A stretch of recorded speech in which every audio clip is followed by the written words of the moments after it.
Boston has issued a severe thunderstorm warning for southwestern Plymouth County in southeastern Massachusetts, southeastern Bristol County in southeastern Massachusetts, Newport County in Rhode Island, southeastern Bristol County in Rhode Island, until 7:45 a.m. Eastern Daylight Time.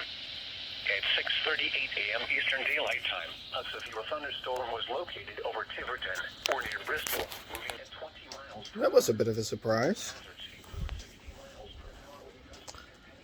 It includes my county, but it does not include my general location because we are not located in the southwest portion of the county.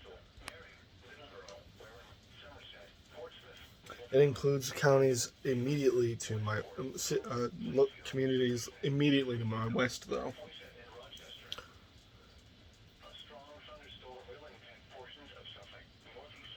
And we'll check on that in just a moment. Anyway, Pilgrim EAS, we'll be back later.